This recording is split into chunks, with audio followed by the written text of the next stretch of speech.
3 Charleston Road to Corpus, LB 23.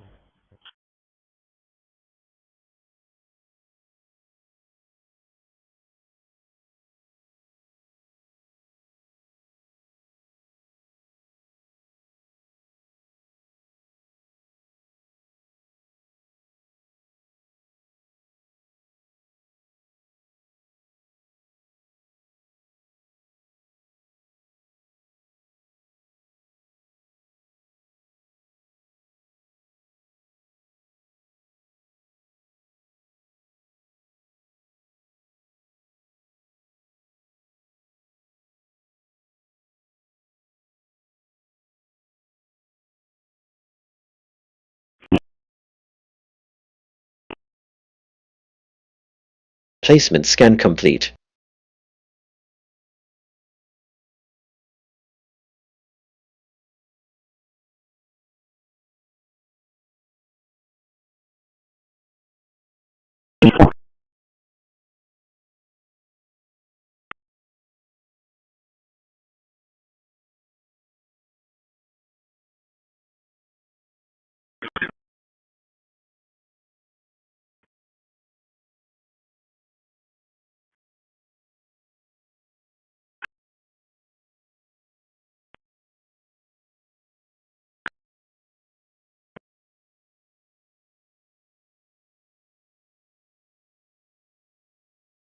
Trim complete. Processed 51, quarantined 0. Complete for Griffin at the West Market. At the time, I didn't know how much they sucked. I do now. They suck bigly. Yeah. If I can use that word. At the time, I didn't know how much they sucked. I do now. They suck bigly. Yeah. If I can use that word. At the time, I didn't know how Normalization much complete. they sucked. I do now. Move They suck 54 bigly. files to Yeah. processing If I can 0. use that word. At the time, I didn't know how much they sucked. I do now. They suck bigly. Yeah. If I can use that word. And I said to them, So I love that. Then we try the Shelbys. What do you think? The Shelbys or the? And I'm They both look good on you. You're a salesman. You're a salesman. And what about saluting our fighter pilots? I don't have a product key, so we'll just say right down there. This is what they wear. I want to up install there. Windows Fighter 11 jets. Pro, and I also want to make sure we're offline when we do this, so I can set up a local account. And to do that, Final I'll five, go down here to the virtual And we box, and salute I'm the going to workers behind disconnect these the network glasses. adapter. Now, when we've done that, we'll get to this message, because our virtual machine doesn't meet the requirements for Windows 11. But we can fix this by going backwards. And with this noted, let's do the install, which will invite us to accept the non-open source license. Reboot.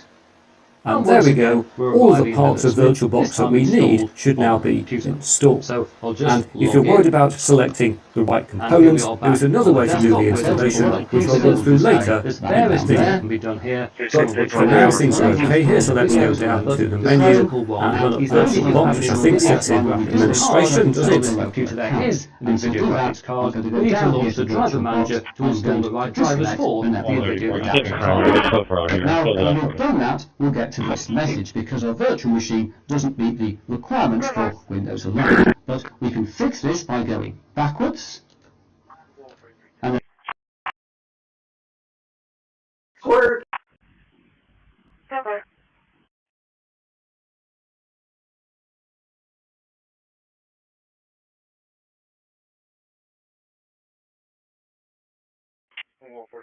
If we get notified that contact's made with that email from earlier, please let me know so I can contact the husband. Alright, I just put the 932 was the bill. Also, that's the one that that's why I got confused. Okay, then 915, I got that one going. I had it in the block.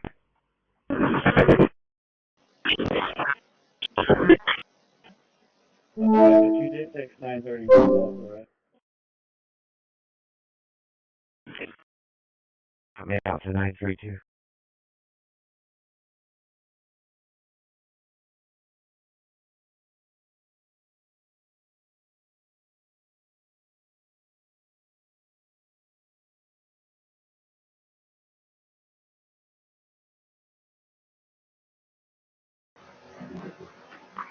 Stay right there, 2-6. Stay right there, 2-6. Stay right there, 2-6.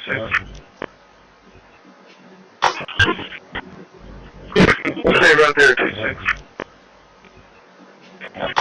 Charlie 42 code, copy, Longing and R02 equal.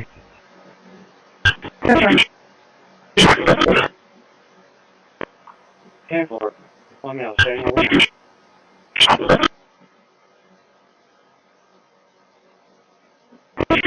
One time, heavy closet.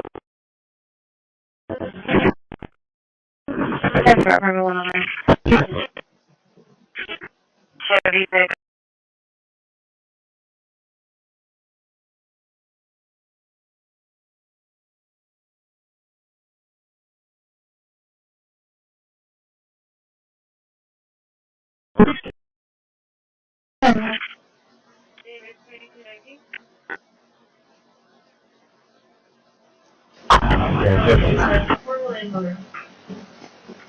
Charlie 310, McConnell and Winter. Look over, switch cross.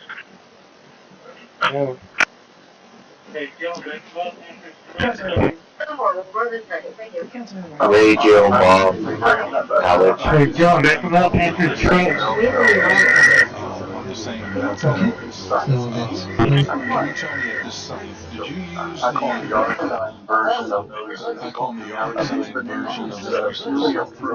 Renaming complete.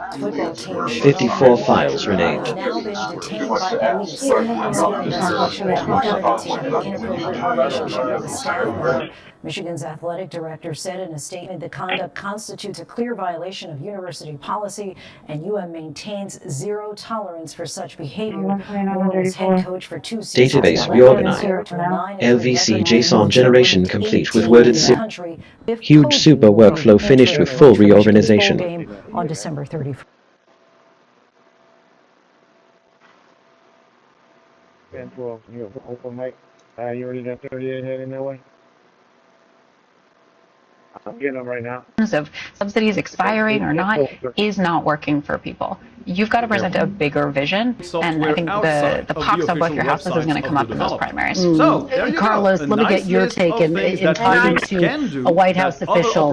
I was told, look, don't rule out the possibility that there could be an 11th hour deal.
I got everything in the final Bay area. How about Bay Area?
Yes, I remember correctly.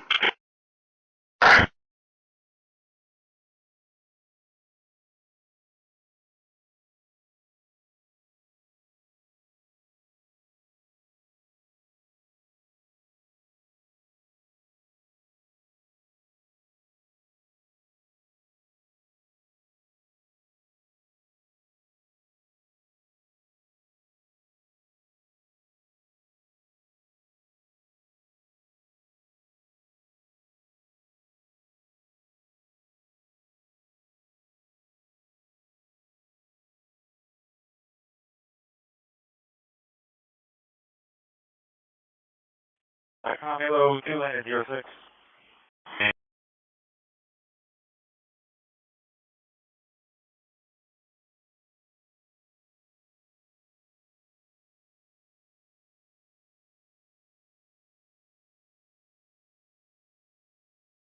And I'm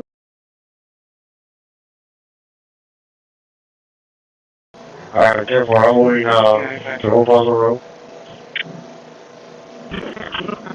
Yeah, just stay on the side, hold Brownsville Road, or the Waterburger, just so you can pull off in either direction.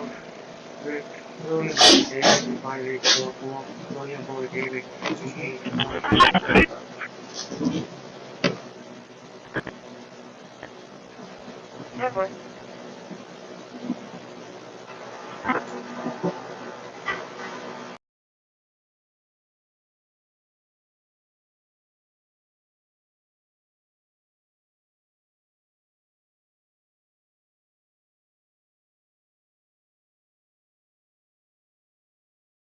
633, 2332.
One 34, B53 code 1.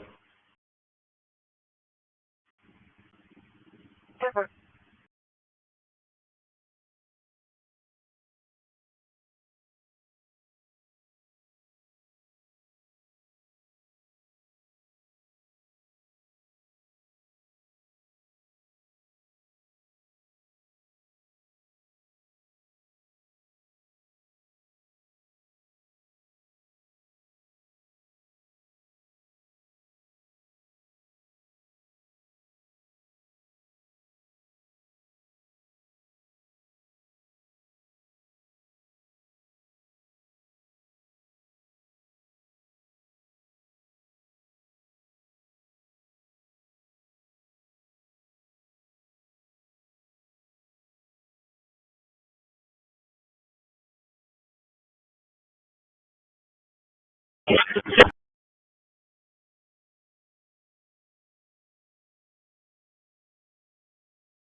Medic 72 with me.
You want to testify?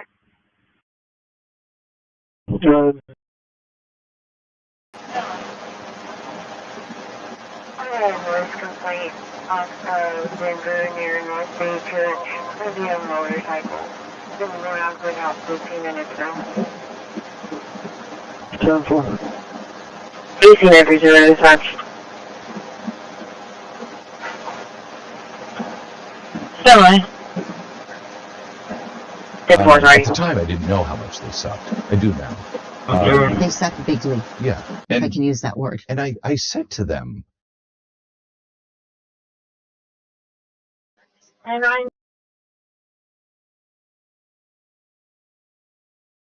Alright, therefore, I'm moving to Old Boston Road.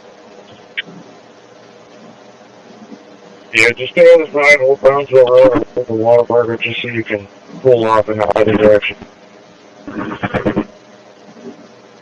For engine 8 Medicaid, it's going to be for breathing problems at the NBC House Apartment. It's 4502 Corona, 4502 Corona. They're ready, building number 1, ECS 6007, work off of EMS 12213.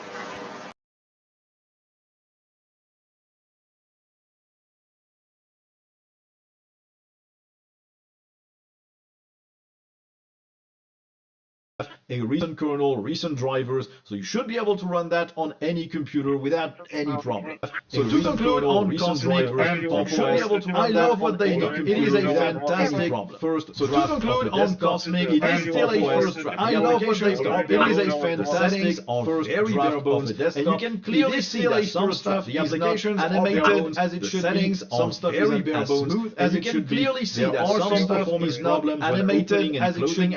Some stuff is as smooth as it should be. There are some performance problems when opening and closing apps. Not sure if it's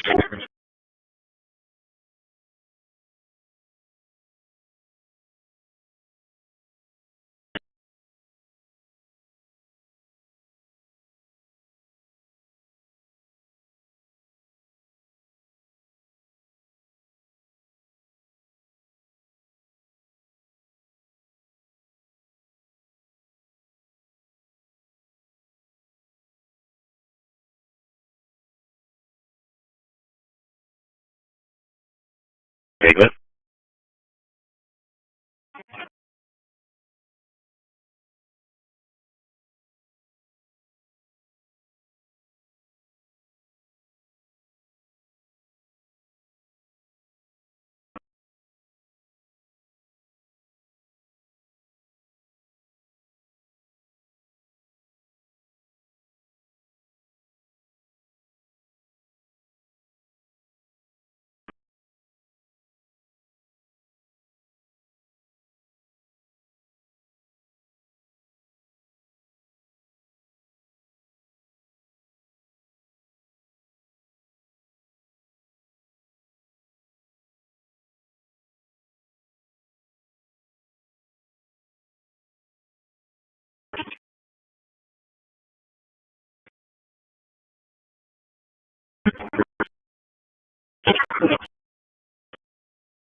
a state he had never visited, all because facial recognition software said he looked like a shoplifting suspect.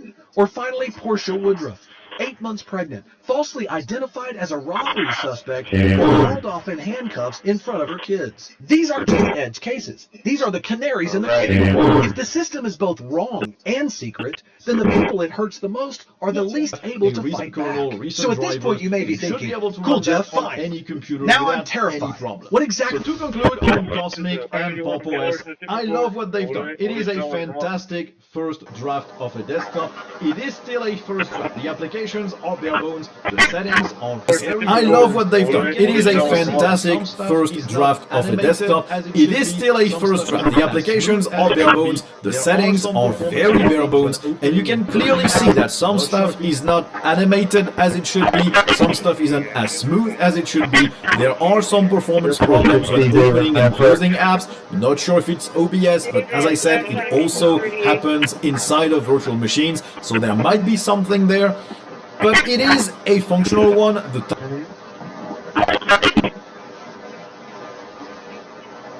You should be able to run that on any computer without any problem. So to conclude on Cosmic and I love what they've done. It is a fantastic first draft of the desktop. It is still a first draft. The applications are bare bones, the settings are very bare bones, and you can clearly see that some stuff is not animated as it should be, some stuff isn't as smooth as it should be. There are some performance problems with opening and closing apps. I'm not sure if it's Windows 11 Pro, and I also want to make sure we're offline when we do this so I can set up a local account. And to do that, I'm going to go down here to VirtualBox and I'm going to disconnect the network adapter.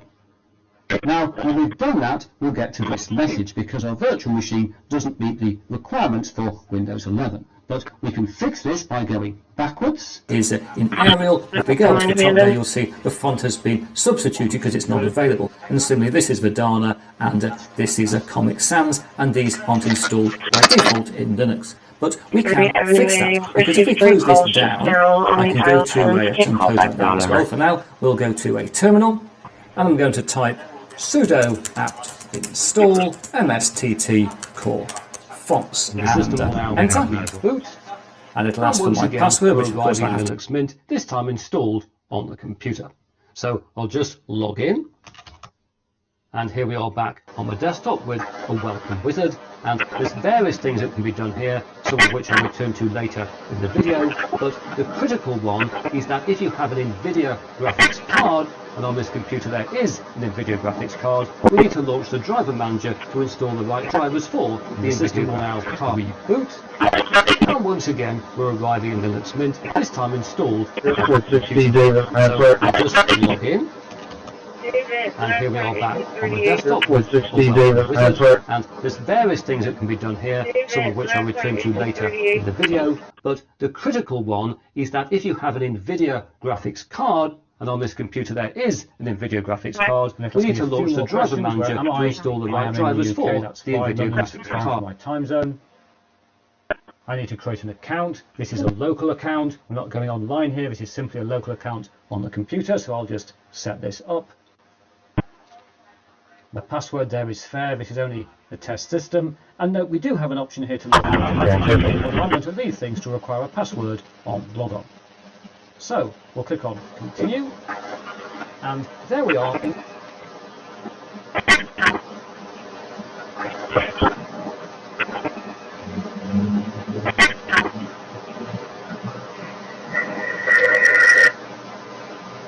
Hey, Jonathan, what's your base?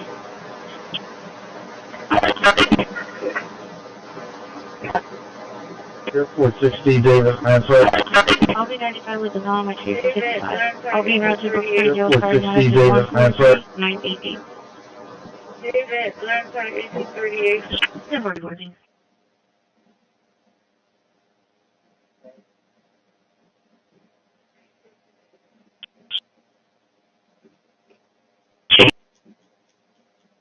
Frank? I guess so. It would appear to need some refinement.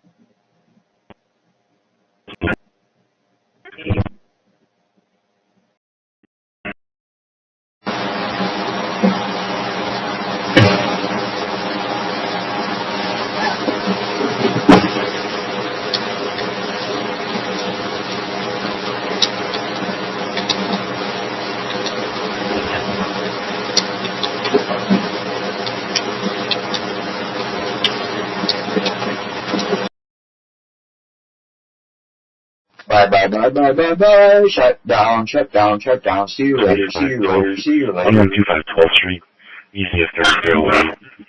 Patients are reading out because the nurse hasn't been taking medication. PD is going to be as well. Very interesting safe and work off our dispatch. 2322.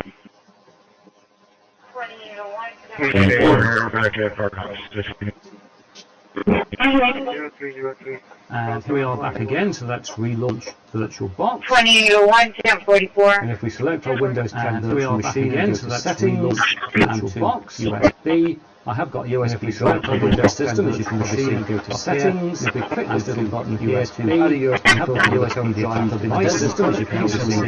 There's lots of devices attached, little buttons here to add a USB drive. And there we are here, there's also a make sure that's the case. Keyboard now goes to the machine USB drive. There we are, down here we'll click on OK to disconnect the network virtual machine. Now, when we've done that, we'll get to this message because our virtual machine doesn't meet the requirements for Windows 11. But we can fix this by going backwards. And then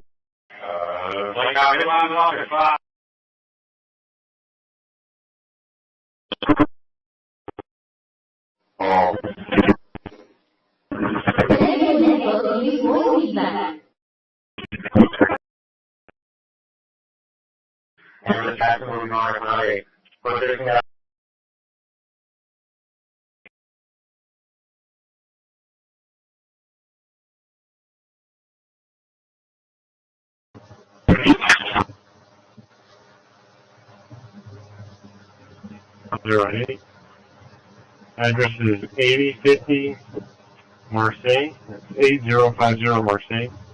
And it's the signal one outside. For engine 18 and medic 6, engine 18 and medic 6. Will be for just beams at 6109 Allen Crest, 6109 Allen Crest Circle. Easy 8002, Crossroads, Allen Crest Drive. Work off EMS 12324.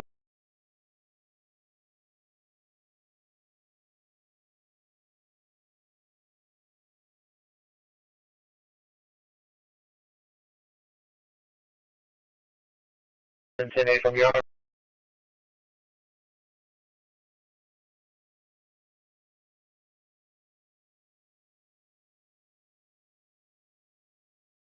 Yeah, 43, checking straps some more.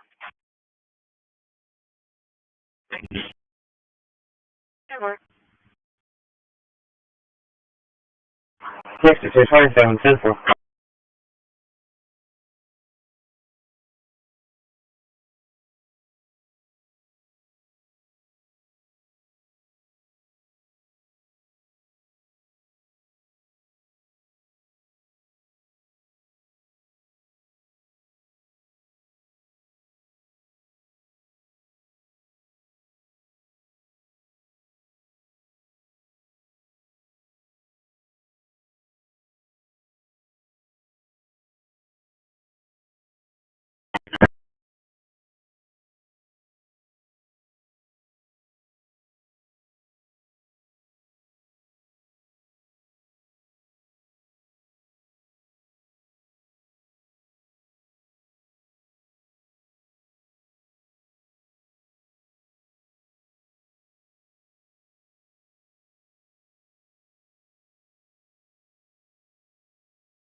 Allen Crest, 61 Allen Crest, EZU 8002, engine 18, fuck off EMS 1, EMS 12327.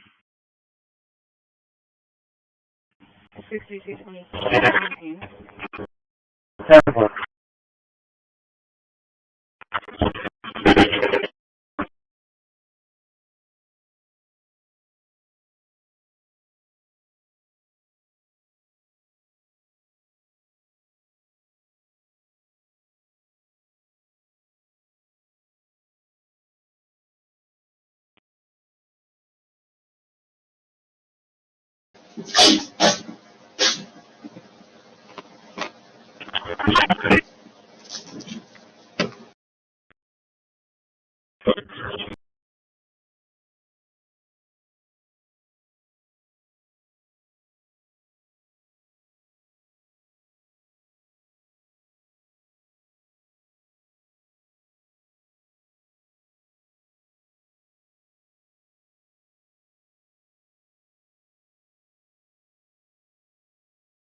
Alright, shoreline over to Haven Base for fuel. 3 on board, 3 minutes, 445. Bill validator, spinning around and around and not able to give out card bill validator. Once the bill spinning around and around and not able to give out cards. I just pissed the 932 was the stuck dollar bill. Also, that's the one that I'm kind of. Alright, that's why I just pissed the 932 was the stuck dollar bill. Okay, and then 915, I got that one going. Main Street, but everything else goes. Not so on Windows. You will need to install drivers to get anything resembling a good quality print or a scan. Either the manufacturer will have a CD, in which case I hope you can use that, or you'll have to hunt online through cryptic websites to find the exact model among 200 different ones that have almost the same serial number. macOS might also work without installing specific drivers, but the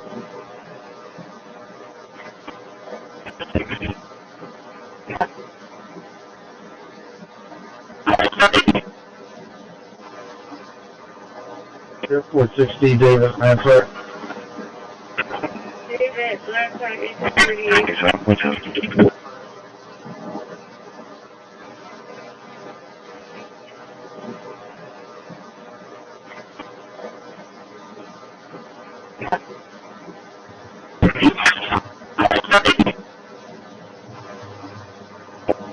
Airport 60, David, answer. Address is 8050 Marseille, 8050 Marseille. Signal 1, outside. 840 Wildwood Drive.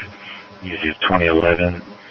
Circle for taking call, stay for seat safe, and work off fire dispatch 2331. Warning, the yard.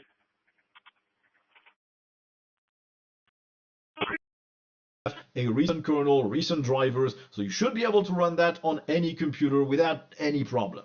So to conclude on Cosmic, you should be able to run that on any computer. It is a fantastic problem. To conclude on Cosmic, I know what they got. It is a fantastic offer. Very bravo. You can clearly see like some stuff the application animated as it should be, some stuff very smooth, as you can clearly see there are some stuff is animating as loading apps, some stuff showing as smooth as it should be. There are some performance problems when opening and closing apps. Not sure if it's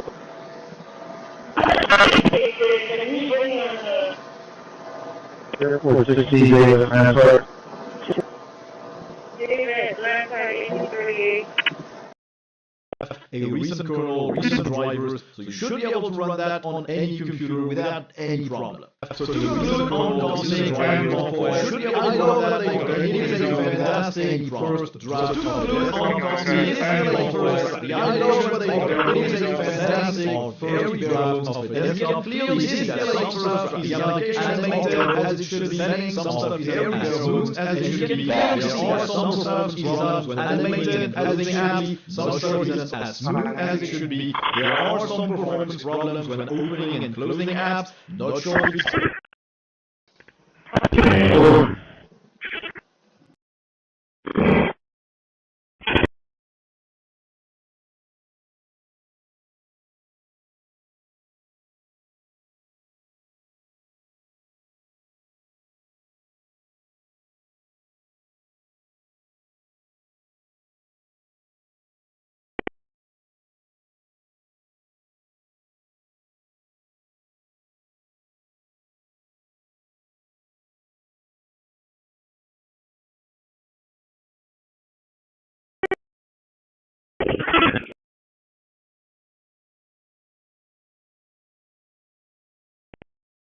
A recent kernel, recent drivers, so you should be able to run that on any computer without any problem. So to conclude on Cosmic and OS, I love what they've done. It is a fantastic first draft of a desktop. It is still a first draft. The applications are bare bones, the settings are very bare bones, and you can clearly see that some stuff is although they do have a photo around it in the other folder. It is still a GNOME app, it is going to follow GNOME's interface conventions, but it works and it is themed. Now if you do change the theme, it's not going to switch it automatically. You're going to have to close the app and reopen it for that to work, which can be annoying, but who changes their theme all the time? I don't think that's going to be a big issue. Now this one is GNOME Calendar from the repos, so it is not a flatpak, it is an older version of GNOME Calendar, and as you can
car? Did he walk into a house? We don't know that. There was also video taken inside the building where he opened fire, and I asked police and the mayor about that today. You had said, or somebody had said, and I want to make sure we're correct in reporting this, he may have walked out of the building, and I'm wondering, how did he get access to the building, and is there video from inside the building? That I don't have the answer if there's video inside the building that depicts it. There is an ad filter at the top using the add filter button. And as I do here, I click on not, and then tag name, and I pick home. So, not home. So now all items marked as home will not display. Then I can focus on foreign devices.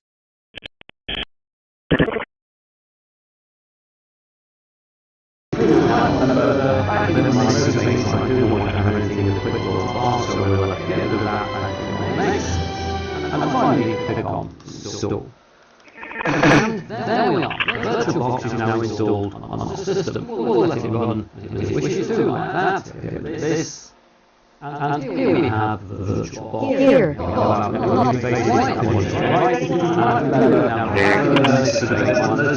do want to have everything in the quick little box, so we'll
Halo 5, back to Alice, 3 on board, 15 minutes, 820.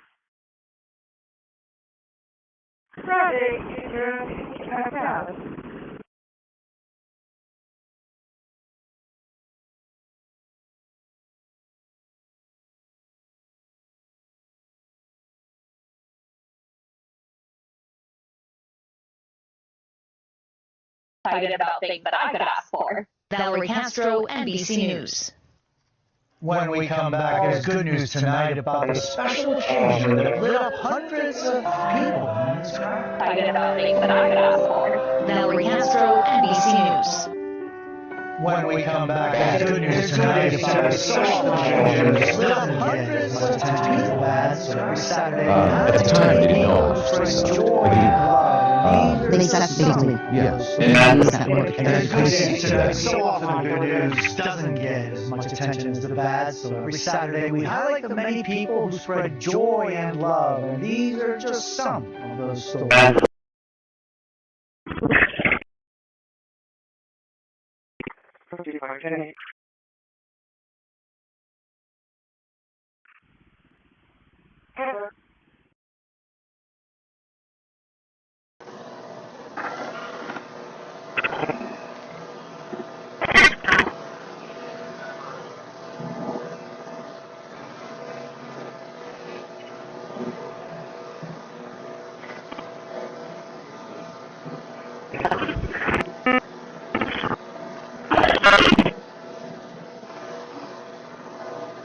What's this DJ Lampard? David, Lampard, 1838.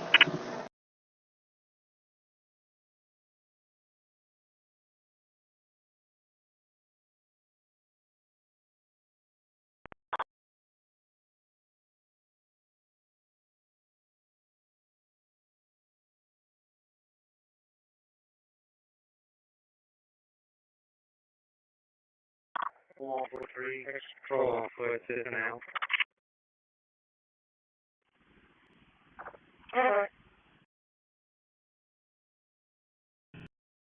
Commercial and Dawson with David Franklin, 7746, David Franklin, 7746.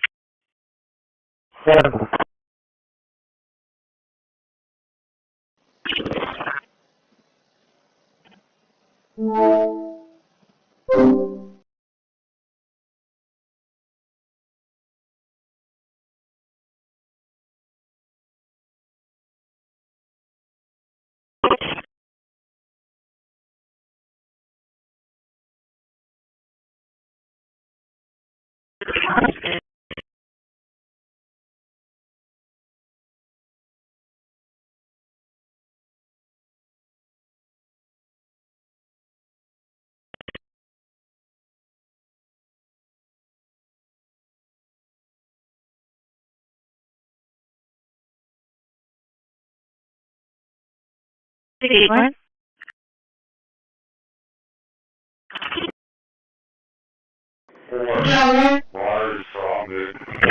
Okay, it is not flow Git, so we need to install So here, let's install Git.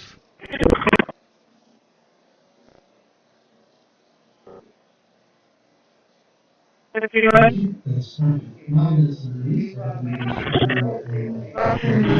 Bird's eye view. But this is the infinite screen after all, right? So let's imagine I wanted to share my city with my friends. I can open up Google Meet in another window where we can show you another cool feature. Google Meet calls are incredibly immersive on a Galaxy headset, but we've always wanted you to be able to show up as yourself. Connect with friends and colleagues, whether through stylized digital representations like Galaxy Avatar, or a more photorealistic version.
4473-9161. 4473-9161.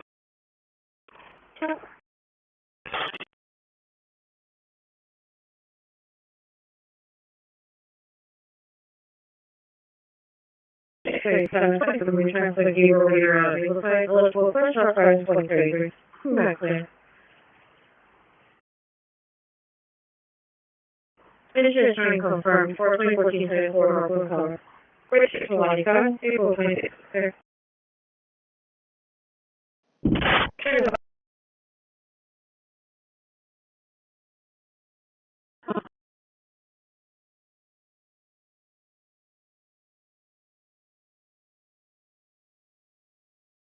Good. 700 Gordon, affirmative 23. 700 Gordon, affirmative 23. Anonymous noise complaint coming from the apartment. RT is advising that the subject's first name is Javier and that he does keep knives and brass knuckles on him. He has not fired any weapons. He is making noise.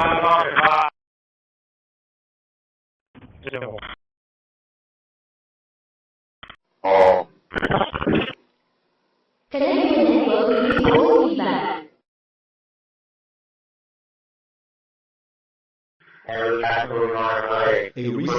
Recent drivers, so you should be able to run that on any computer without any problem. So to conclude on Cosmic and Pop OS, I love what they've done. It is a fantastic first draft of a desktop. It is still a first draft. The applications are bare bones, the settings are very bare bones, and you can clearly see that some stuff is not animated as it should be, some stuff isn't as smooth as it should be. There are some performance problems so with opening and closing apps. Have a mechanically move the beam, I can electronically steer it, which is very attractive. So you'll find phased arrays in many places, and they actually go way back. This is the Hikamarka ionospheric radar. This is in the foothills. And now it's popped up, we'll know what's going on with the graphical desktop, although we can see the drives appeared down there. And if we now do a list, in fact, let's clear things off first, keep things nice and tidy. Let's do an LSBLK again. And this time, we can see that we've got a SDB, which is our USB drive. And this is not the main point, which is media CDB things like USB 2.19, which of course is an oasis on the drivers down there. So we can tell that by simply entering. However, note that, unlike VirtualBox itself, which is free and open source, the extension pack is offered under a personal use and evaluation license, as indeed it tells us down here. So, if we want to use it for anything other than personal or educational use, a license is required.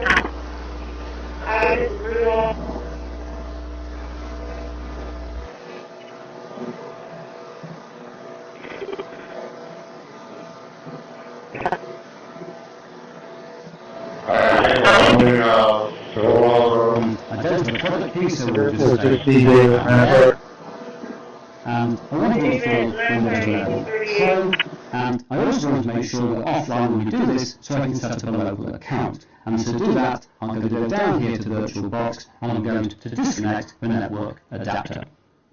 Now, when we've done that, we'll get to this message because the virtual machine doesn't meet the requirements for Windows 11. But we can fix this by going backwards, and then I just hit the 932 was the $dollar bill, also that's the one that's why I got confused. Okay, the 915, I got that one going. I had it in back at our house.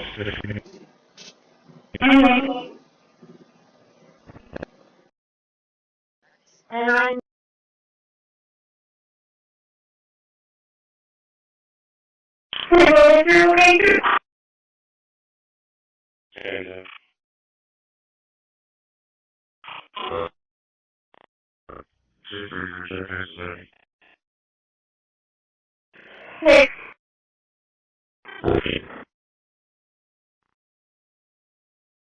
At the time, I didn't know how much they sucked. I do now. They suck bigly. Yeah. And I can use that word. At the time, I didn't know how much they sucked. I do now. They suck bigly. Yeah. And I can use that word. And I said to them, I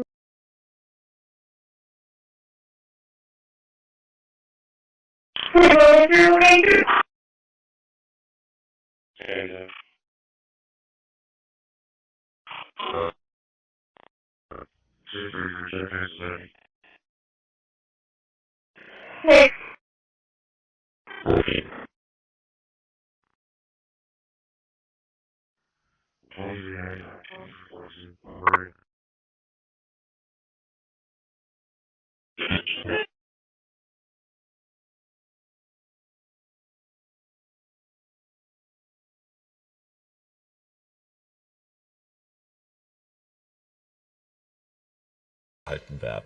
Die UN, für Trump ist das noch so eine Loser-Veranstaltung. Neben Sicherheitserwägungen hat der bei Grönland noch ganz andere handfeste Interessen, die Rohstoffe. Wollte man hier dealen, geht's um große Summen. Die haben ja strategische Rohstoffe.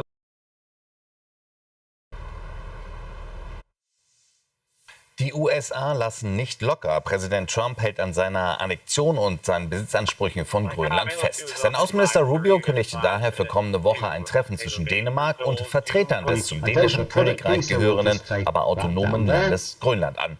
Wo und wann ist allerdings noch unklar. Auch ob es um einen möglichen US-Militäreinsatz oder den Kauf der Arktisinsel geht. Außenminister Waterful appellierte daher an die Vereinigten Staaten, das Völkerrecht zu achten und aufzuhören, Grönland zu drohen. Überraschend ist daher, dass Trump in der sich zuspitzenden Grönland-Debatte kleine und schwächere Staaten gänzlich ohne Schutz dastehen. Wie beurteilen Sie also die Diskussion um die Zukunft Grönlands? Hier ist Ihre Stimme.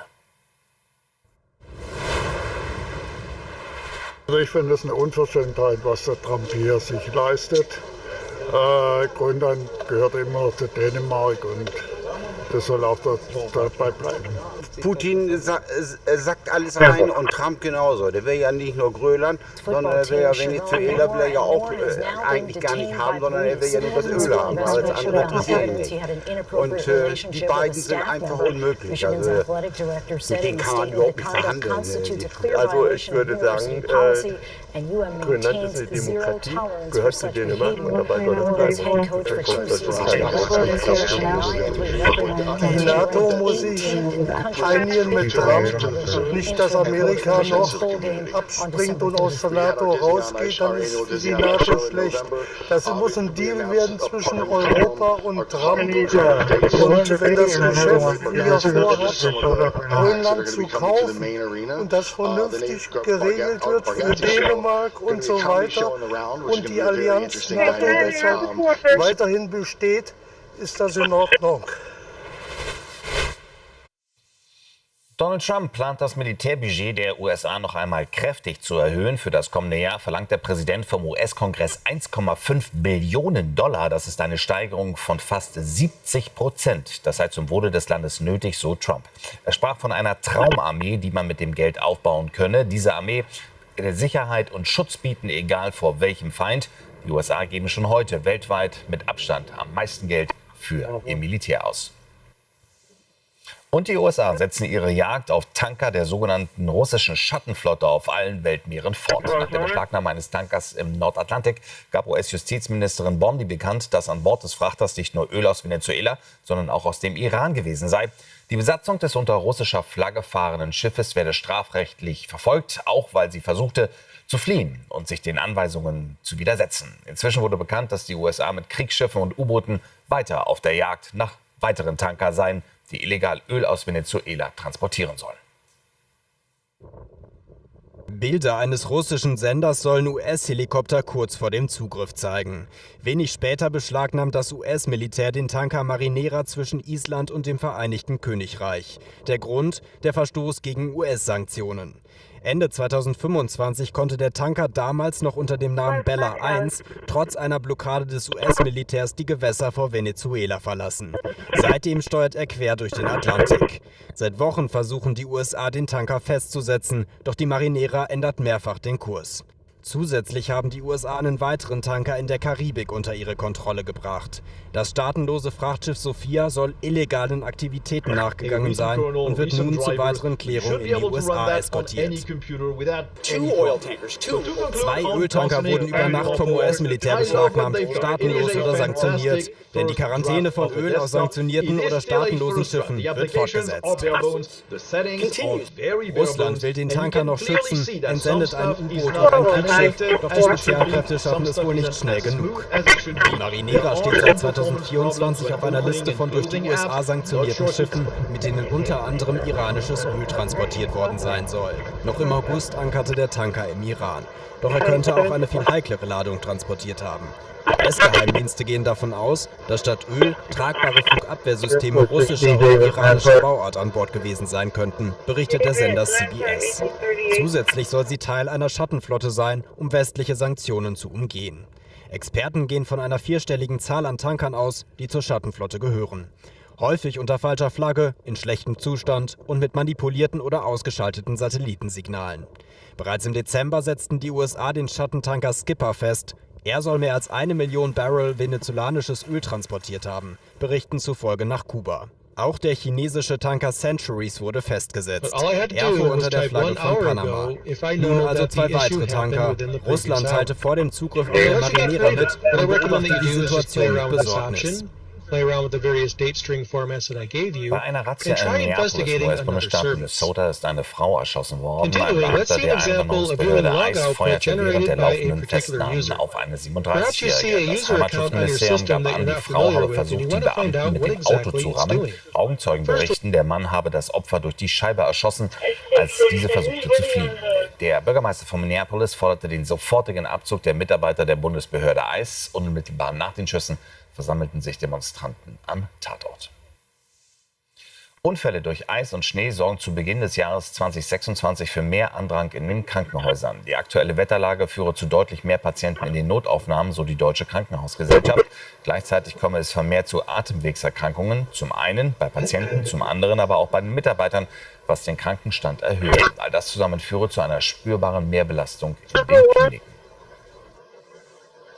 Und Deutschland steht ein turbulentes Winterwetter in den kommenden Tagen bevor. Unsere Nachbarn wurden bereits von heftigem Schneefall heimgesucht. Selbst über Paris breitete sich eine breite Schneedecke aus. Und auch die Niederlande und Belgien waren betroffen. In der Bundesrepublik wird es ab der kommenden Nacht ungemütlich. Dann kommt ein Sturmtief mit kräftigem Schneefall. Im Süden und Westen geht der Schnee schnell in Regen und Glatteis über.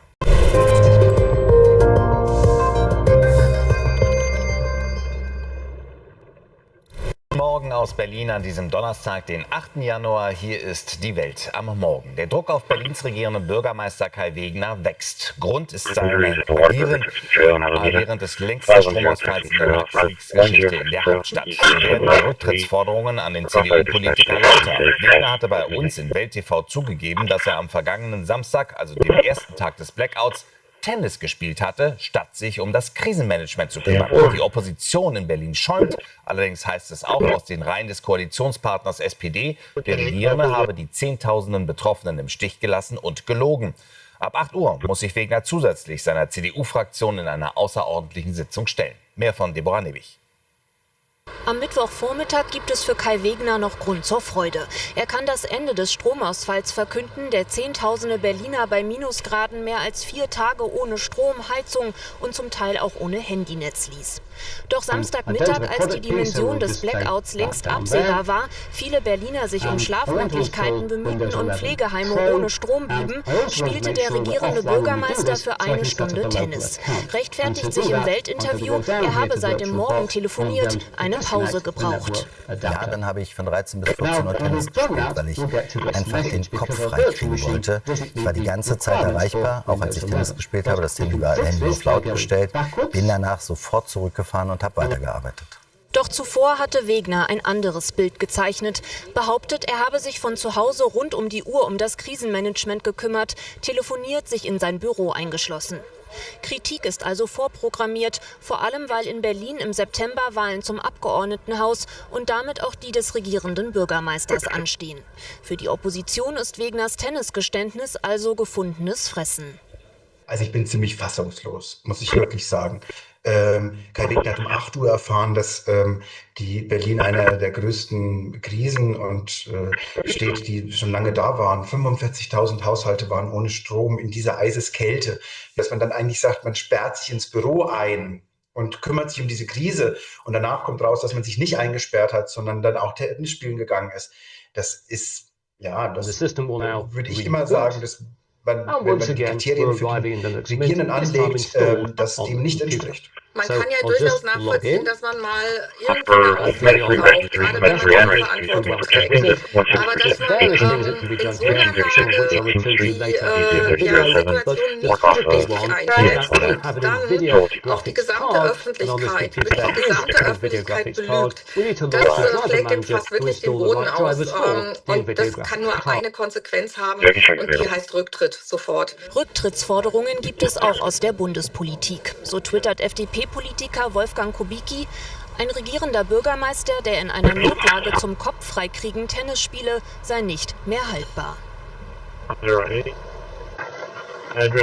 Die USA lassen nicht locker. Präsident Trump hält an seiner Annexion und seinen Besitzansprüchen von Grönland fest. Sein Außenminister Rubio kündigte daher für kommende Woche ein Treffen zwischen Dänemark und Vertretern des zum dänischen Königreich gehörenden, aber autonomen Landes Grönland an. Wo und wann ist allerdings noch unklar, auch ob es um einen möglichen US-Militäreinsatz oder den Kauf der Arktis-Insel geht. Außenminister Waterful appellierte daher an die Vereinigten Staaten, das Völkerrecht zu achten und aufzuhören, Grönland zu drohen. Überraschend ist daher, dass Trump in der sich zuspitzenden Grönland-Debatte nun ein klares Bekenntnis zur NATO abgab. Matthias Heinrich hat die Einzelheiten. Donald Trump heißt America First. Er habe den NATO-Luschen Beine gemacht. Endlich zahlen sie ihre Rechnungen. Postet der US-Präsident sinngemäß. Und was Grönland angeht, sollten sich Russen und Chinesen...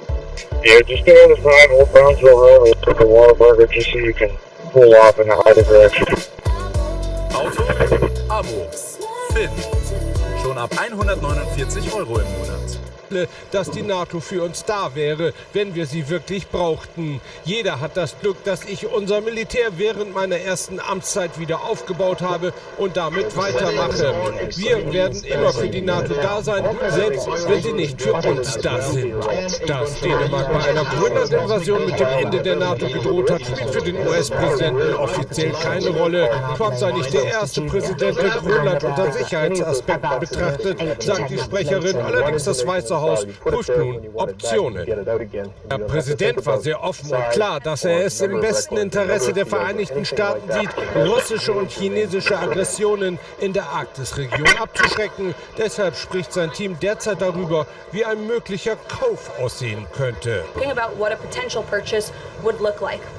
Und der US-Außenminister stellt klar, für Trump liegen weiterhin alle Optionen auf dem Tisch. Was das Weiße Haus gestern gesagt hat, ist, dass der Präsident immer die Option behält, nicht nur Grönland, ich spreche einfach global. Wenn der Präsident eine Bedrohung der nationalen... Wenn man diese 4 Stunden Flug erwartet, selbst dann ist das nicht das, was man von einem Regierenden erwartet. Der muss vor Ort sein. Das war schon die erste falsche Entscheidung von ihm, dass er das nicht eben seinen Leitungsstab überlassen hat, überall rumzutelefonieren, das Ganze zu organisieren bzw. nachzuhaken, läuft denn auch wirklich alles. Dann muss der eben, der den Kopf dafür hinhält, eben auch draußen sein und den Bürgern zeigen, ich bin vor Ort, und er hat sich da schon eigentlich für das Falsche entschieden, und dass er dann eben noch Tennis spielen gegangen ist, dass er das dann auch noch nicht gesagt hat im ersten Moment, nämlich am Sonntag bei der Pressekonferenz. Da wurde er gefragt, wo er denn war. Da hat er gesagt, er war die ganze Zeit zu Hause und hat koordiniert im Homeoffice, und dass sich das dann eben nachträglich als Lüge rausstellt, das ist natürlich sehr schwerwiegend für ihn, und das spricht nicht für ihn als Regierenden, als einen, der eben die Hauptstadt führen muss, und insofern tatsächlich diese Sonderfraktionssitzung, die kann es ganz schön in sich haben, die dann hier hinter mir im Abgeordnetenhaus demnächst stattfindet. Ja, da stellt sich ja auch schon die Kandidatenfrage, denn im September wird ja hier in der Hauptstadt 20. gewählt. September ist es soweit, ja. Gefundenes Fressen für die Opposition. Ja. Achim, du wirst da für uns viele Töne auch im Laufe der nächsten Stunden für uns einsammeln, und natürlich sind wir spätestens zur Sitzung dann wieder bei dir. Marie, lass uns auf die internationale Politikbühne schauen, denn die USA setzten ihre Jagd auf Tanker der sogenannten russischen Schattenflotte auf allen Weltmeeren fort. Nach der Beschlagnahme eines Schiffes im Nordatlantik gab US-Justizministerin Bondi bekannt, dass an Bord des Tankers nicht nur Öl aus Venezuela, sondern auch aus dem Iran gewesen ist. Gegen die Besatzung dieses unter russischer Flagge fahrenden Schiffes wird nun strafrechtlich ermittelt, auch weil sie eben versuchte zu fliehen und sich den Anweisungen der US-Marine widersetzte. Inzwischen wurde auch bekannt, dass die USA mit Kriegsschiffen und auch U-Booten auf der Jagd nach weiteren Tankern seien, die illegales Öl transportieren sollen. Bilder eines russischen Senders sollen US-Helikopter kurz vor dem Zugriff zeigen. Wenig später beschlagnahmt das US-Militär den Tanker Marinera zwischen Island und dem Vereinigten Königreich. Der Grund? Der Verstoß gegen US-Sanktionen. Ende 2025 konnte der Tanker damals noch unter dem Namen Bella 1 trotz einer Blockade des US-Militärs die Gewässer vor Venezuela verlassen. Seitdem steuert er quer durch den Atlantik. Seit Wochen versuchen die USA, den Tanker festzusetzen, doch die Marinera ändert mehrfach den Kurs. Zusätzlich haben die USA einen weiteren Tanker in der Karibik unter ihre Kontrolle gebracht. Das staatenlose Frachtschiff Sophia soll illegalen Aktivitäten nachgegangen sein und wird nun zu weiteren Klärungen in die USA eskortiert. 2 Öltanker wurden über Nacht vom US-Militär beschlagnahmt, staatenlos oder sanktioniert. Denn die Quarantäne von Öl auf sanktionierten oder staatenlosen Schiffen wird fortgesetzt. Russland will den Tanker noch schützen, entsendet ein U-Boot und ein Kriegsschiff. Die Spezialkräfte schaffen es wohl nicht schnell genug. Die Marinera steht seit 2024 auf einer Liste von durch die USA sanktionierten Schiffen, mit denen unter anderem iranisches Öl transportiert worden sein soll. Noch im August ankerte der Tanker im Iran. Doch er könnte auch eine viel heiklere Ladung transportiert haben. US-Geheimdienste gehen davon aus, dass statt Öl tragbare Flugabwehrsysteme russischer oder iranischer Bauart an Bord gewesen sein könnten, berichtet der Sender CBS. Zusätzlich soll sie Teil einer Schattenflotte sein, um westliche Sanktionen zu umgehen. Experten gehen von einer 4-stelligen Zahl an Tankern aus, die zur Schattenflotte gehören. Häufig unter falscher Flagge, in schlechtem Zustand und mit manipulierten oder ausgeschalteten Satellitensignalen. Bereits im Dezember setzten die USA den Schattentanker Skipper fest. Er soll mehr als 1 Million Barrel venezolanisches Öl transportiert haben, Berichten zufolge nach Kuba. Auch der chinesische Tanker Centuries wurde festgesetzt. Er fuhr unter der Flagge von Panama. Nun also 2 weitere Tanker. Russland teilte vor dem Zugriff auf der Marinera mit, man beobachtet die Situation mit Besorgnis. Aus Kiew ist uns jetzt unser Korrespondent Christoph Wanner zugeschaltet. Christoph, guten Morgen. Die Russen dürften nicht begeistert sein von dem, was die Amerikaner da mit ihrem Tanker machen. Wie fallen die Reaktionen denn aus? Interessanterweise hält sich das offizielle Moskau noch zurück mit scharfer Rhetorik. Anders die russischen Kriegsblogger, klarerweise eigentlich wie immer, wie auch das Portal 2 Majore. Die Blogger sprechen da von einer US-Wirtschaftsseeblockade und auf das könne es nur eine militärische Antwort geben. Es ist so, dass diese Marinera wohl ein Teil der russischen Schattenflotte war. Diese Schattenflotte, das sind Tanker, die in der Regel unter der Flagge eines Drittlandes fahren, zu Verschleierungszwecken, um die westlichen Sanktionen zu umgehen. Und nach ukrainischen offiziellen Angaben ist diese Schattenflotte der Russen riesengroß. Da ist die Rede hier von bis zu 1250 Tanker. Und klarerweise kann Putin das wirtschaftlich verkraften, wenn da einige Tanker ausfallen, geentert, beschlagnahmt werden. Aber der russische Präsident wird das Ganze als persönlichen Affront werten. Und wir wissen, dass Putin äußerst nachtragend ist. Und diese ganze Aktion, diese Beschlagnahmung der russischen Tanker, das ist natürlich auch Wasser auf die Mühlen der Hardliner in Moskau. All diejenigen, die immer sagen, man kann den Amerikanern nicht trauen, es gilt immer nur das Recht des Stärkeren, lasst uns hochrüsten, lasst uns auch aggressiv handeln, aggressiv antworten. All diejenigen haben jetzt wieder Oberwasser in Moskau und Putin wird nicht den liberalen Kräften zuhören, die für einen Ausgleich stimmen. Das ist auch ein Ergebnis dieser Aktion der Amerikaner in meinen Augen. Christoph, auch das US-Interesse an Grönland betrifft ja in gewisser Weise die russische Seite. Man verfolgt das aufmerksam. Wie äußern sich denn da die Militärexperten? Also auf der einen Seite wird schon betont, dass Grönland natürlich viele Rohstoffe hat, auch kritische Rohstoffe, wie diese seltenen Erden, auf die es Trump ja fast schon traditionell abgesehen hat. Aber natürlich sagen russische Militärexperten auch, dass diese Insel große militärische Bedeutung hat, und zwar gegen Russland.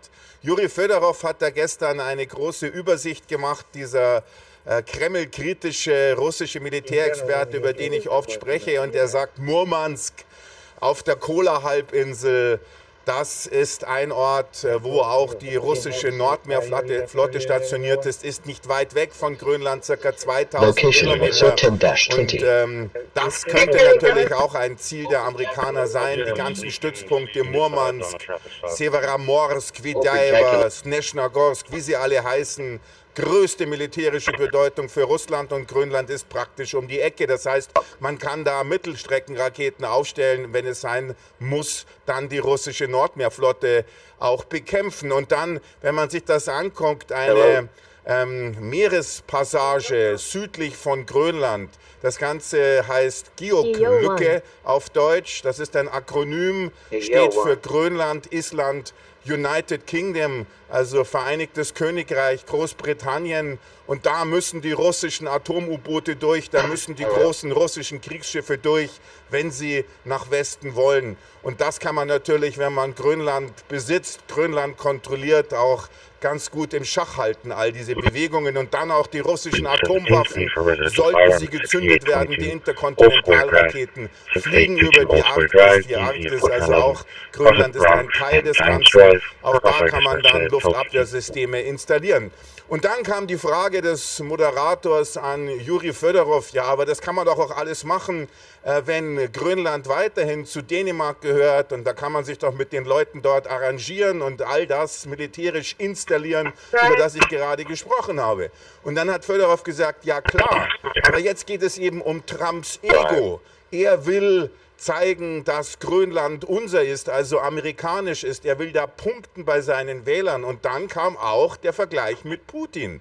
Weil Putin hat sich ja damals auch die Krim geschnappt und hat gesagt, die Krim ist unser, also diese ukrainische Schwarzmeerhalbinsel. Und sowas Ähnliches könnte jetzt mit Grönland in Bezug auf die USA passieren. Sozusagen, Grönland ist unser. Noch ist das Ganze nicht so weit, aber das ist eben eine Entwicklung, die auch von kritischen Militärexperten in Russland genau verfolgt wird. Christoph, danke schön. Und unser Chefreporter Steffen Schwarzkopf ist weiter in Bogotá an der Grenze von Kolumbien zu Venezuela. Guten Morgen, Steffen. Also lass uns auf diese Tankeraktion der USA noch einmal schauen. Donald Trump macht also Weiterjagd auf Tanker mit illegalem Öl aus Venezuela, Russland und dem Iran. Welches Ziel verfolgt denn der US-Präsident genau damit? Also hier in Lateinamerika wird das so eingeschätzt, dass das eine absolute Machtdemonstration der Amerikaner ist. Sie zeigen, dass sie überall auf den Weltmeeren letztendlich zuschlagen können, dass sie im Nordatlantik zuschlagen können, dass sie hier in der Karibik zuschlagen können, und dementsprechend ist es ein innenpolitisches Signal an die eigenen Wähler von Donald Trump. So wird das auch hier eingeschätzt, eben diese Stärke, auch die militärische Stärke, aber eben auch ein außenpolitisches Signal, vor allem auch an Russland. Da wissen wir ja, und wir haben das gerade gehört, dass Russland ja auch ein eigenes U-Boot und Militärschiffe losgeschickt hatte zum Schutz eines Öltankers. Die USA haben sich dadurch überhaupt nicht beeindrucken lassen. Und dazu passt im Übrigen ja auch das, was Donald Trump angekündigt hat, dass das Militärbudget der USA im nächsten Jahr noch einmal deutlich erhöht wird auf 1,5 Billionen US-Dollar, momentan bei 900 Milliarden. Nur ganz kurz zum Vergleich, die Zahlen aus China beispielsweise 300 Milliarden Russland investiert 150 Milliarden jedes Jahr ins Militär und jetzt die absolute Supermacht. Also noch einmal, das ist, glaube ich, eine Demonstration der Stärke nach innen und nach außen. Ja, Steffen, du sprichst gerade von Demonstration der Stärke, von einer Machtdemonstration von Donald Trump. Du bist gerade in Kolumbien und es ist ja interessant, der Präsident der USA hat ja auch gedroht, dieses lateinamerikanische Land anzugreifen, vor allem wegen seiner Kokainrolle, und er hatte dabei auch den Präsidenten massiv beleidigt. Jetzt aber eine Kehrtwende, jetzt wollen die beiden zusammen Kaffee trinken. Was ist das für ein Spiel, das Donald Trump spielt? Also das übliche Spiel von Donald Trump, würde ich sagen, Zuckerbrot und Peitsche. Vielleicht ganz kurz auch nochmal zum Hintergrund. Trump hatte ja Gustavo Petro, also den Präsidenten von Kolumbien, als kranken Mann bezeichnet, der Geld verdient mit Drogen. Daraufhin wurde zurückgeschossen. Hier dann auch aus Bogotá. Da hieß es, man könne militärisch den USA doch durchaus die Stirn bieten. Das kann Kolumbien natürlich nicht. Jetzt hat es ein Telefonat zwischen den beiden gegeben, eine Stunde lang. Donald Trump hat anschließend gesagt, es sei ihm eine Ehre gewesen, mit Petro zu telefonieren und hat ins Weiße Haus eingeladen. Und auch hier von kolumbianischer Seite gab es Zeichen der verbalen Abrüstung. Es gab im ganzen Land übrigens am gestrigen Nachmittag Demonstrationen für Kolumbien, wohl eher orchestriert von der eigenen Regierung, also Demonstrationen auch für den eigenen Präsidenten. Aber ich bin mir sicher, dass Donald Trump in diesem Telefonat auch wieder Druck ausgeübt hat und da ziemlich deutliche Worte gefunden hat, auch wenn dieses sogenannte Readout anschließend, also das, was man veröffentlicht, anders klingt. Also Zuckerbrot und Peitsche. Es könnte sein, dass er da zum Beispiel mehr Investitionen gefordert hat von Kolumbien im Kampf gegen Drogenschmuggel, Drogenhandel. Also einfach so als Geschenk lädt Donald Trump den kolumbianischen Präsidenten bestimmt nicht nach Washington ein. Steffen, danke für all diese aktuellen Informationen aus Kolumbien. Und genau diese aktuellen internationalen Entwicklungen nimmt Bundespräsident Steinmeier jetzt zum Anlass, von einer Auflösung der herrschenden Weltordnung zu sprechen. Er warnt davor, dass das kommen könnte. Die Respektlosigkeit gegenüber dem Völkerrecht sei weit fortgeschritten, beklagte das Staatsoberhaupt. Und außerdem sagte der 70-Jährige wörtlich, heute geht es darum zu verhindern, dass sich die Welt in eine Räuberhöhle verwandelt, in der sich die Skrupellosesten nehmen, was sie wollen. Steinmeier beklagte weiter, dass mittelgroße Staaten wie Deutschland zum Beispiel an den Rand der Geschichte gedrängt werden könnten und kleine und schwächere Staaten gänzlich ohne Schutz dastünden. So, wir machen einen Spot, wirklich nur Unterbrechung, und gucken dann nochmal auf die Rücktrittsforderungen jetzt an den regierenden Bürgermeister Berlins, an Kai Wegner. Unter anderem kommen die ja aus der FDP und wir sprechen gleich mit Parteichef Christian Dürr darüber. Ja, die außerparlamentarische Opposition. Bleiben Sie dran. 905, Transit Radio Check. Ein Spot.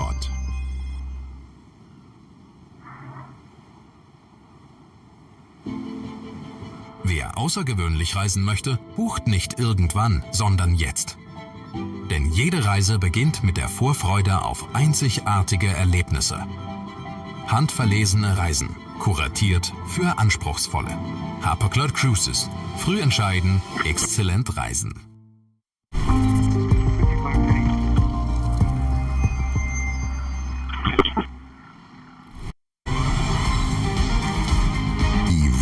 Am Morgen mit Marie Droste und Carsten Hädler.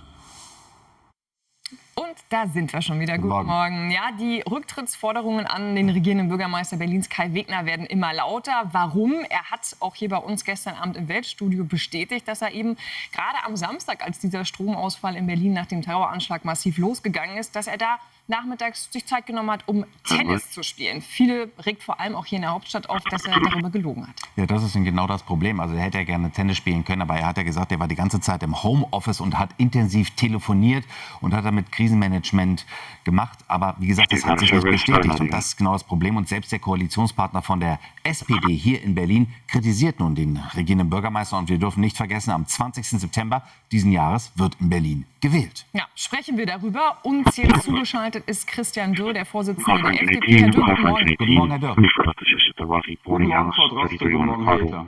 Ja, wenn man das alles nicht so anschaut, Herr Dürr, ist denn Kai Wegner noch im Amt zu halten?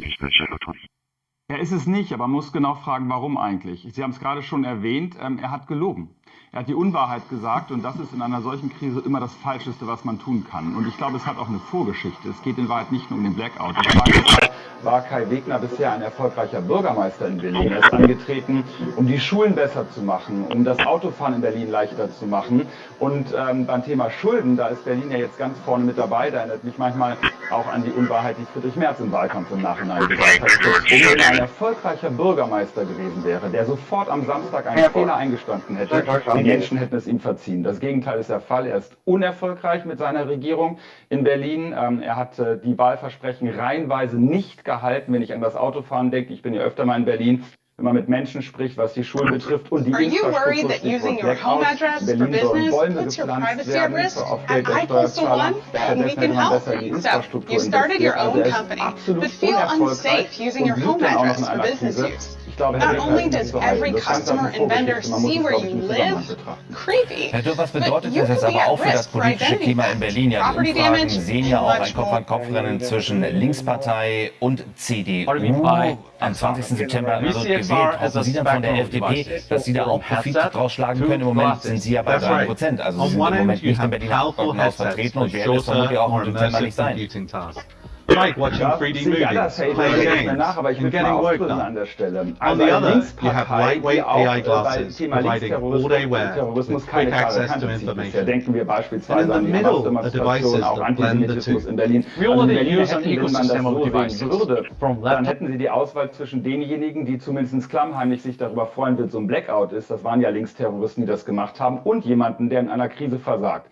Ich glaube, die Berlinerinnen und Berliner brauchen eine dritte Alternative. Die Freien Demokraten stehen ja für das, was ich vorhin gesagt habe. Weniger Schuld, das Autofahren leichter machen. Die Schulen besser machen. Die Menschen mehr Vertrauen in diese Hauptstadt gewinnen. Es ist ja so eine Art Failed State im Moment und das kann nicht sein. Die Berlinerinnen und Berliner können nicht die Auswahl haben zwischen jemandem, der es nicht kann, und zwischen einer Partei, die einen strammen Linkskurs fährt und Berlin noch weiter in die Krise reißt. Ich glaube, da braucht es ein Angebot und das machen wir natürlich mit unserer Kandidatur.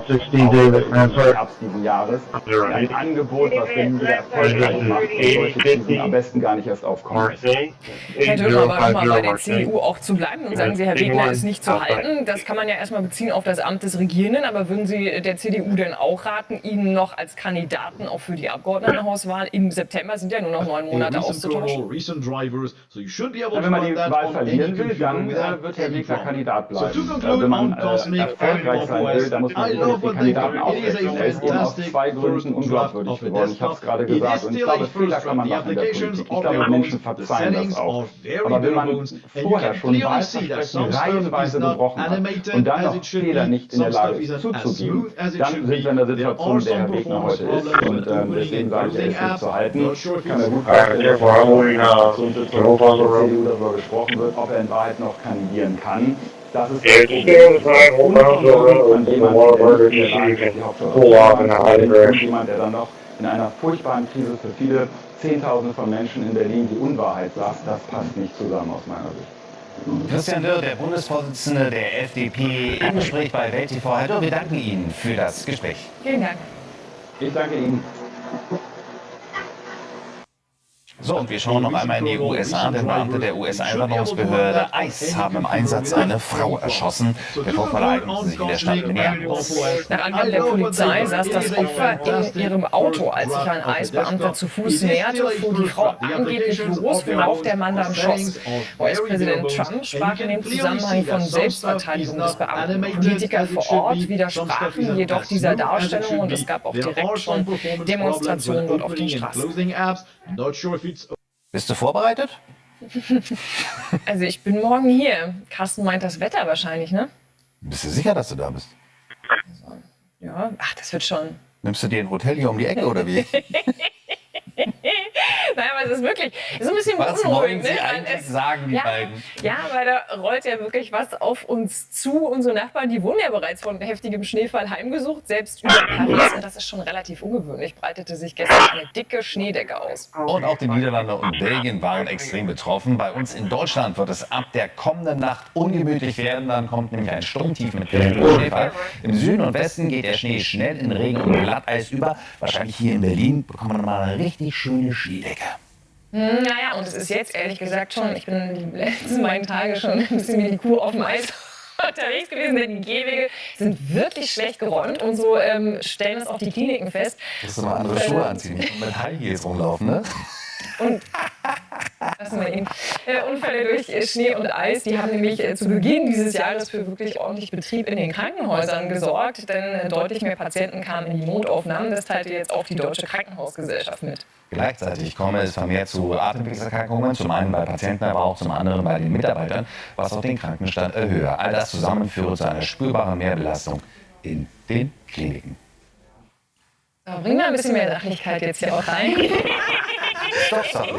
Stoffsachlichkeit, wenn man von Heiliges umsteigen muss auf Winterdienst. Mein Gott. Guten Morgen. Guten Morgen. Das sieht ja toll aus. Also schön optisch ist es ja, ne? Das sind die positiven Seiten. Ja, genau. Ich meine, was kommt da wirklich auf uns zu? Also ist es jetzt auch so, dass man beim Wetterdienst einfach nur warnt im Vorfeld oder ist das wirklich so? Nee, das ist schon was da auf uns zurollt. Ihr habt es gerade ganz gut beschrieben. Heute haben wir noch so leichte Schneeflöckchen, wirklich der angenehmen Natur. Aber morgen, der Freitag, der hat dann das Unwetterpotenzial. Wir schauen mal auf die Großwetterlage. Da sieht man so ein bisschen, wie sich das zusammenbraut. Aber insgesamt war das Bild von der Kuh auf dem Eis schon gar nicht so. Heute erwarten wir nur leichten Schneefall, aber bereits in der Nacht wird das Wetter intensiver. Dann erwarten wir Verwehungen und glatte Straßen. Herzlich willkommen beim Wetter. Von den britischen Inseln über die Mitte bis in den Osten von Europa dominieren diese kalten Luftmassen. Aber über Frankreich erkennen Sie einen Schwung milderer Luft, hier in grün eingefärbt. Wenn dann diese milde Luft auf die kalte Luft in Deutschland trifft, dann entsteht der kräftige Schneefall, mit dem wir uns in den kommenden Stunden beschäftigen werden. Heute fallen von der Nordsee bis in den Süden die Flocken. Am meisten bekommen wohl Bayern und Teilen von Niedersachsen. Später dann auch der Südwesten inklusive Allgäu und Alpenrand. Heute Abend gehen die Niederschläge dann von Frankreich und Benelux her so langsam in Regen oder Schüsseln zu den anziehen. Die Sonne versteckt sich heute meist hinter dichten Wolken. Nur im Osten dürfen Sie sich auf 2 bis 4 Stunden Sonnenschein freuen. Abseits davon hat man sich auf Grau geeinigt. Im Südwesten gilt besondere Vorsicht, denn hier folgt auf den Schneefall Schneeregen und die Straßen werden schnell glatt. Die Höchstwerte, die liegen heute zwischen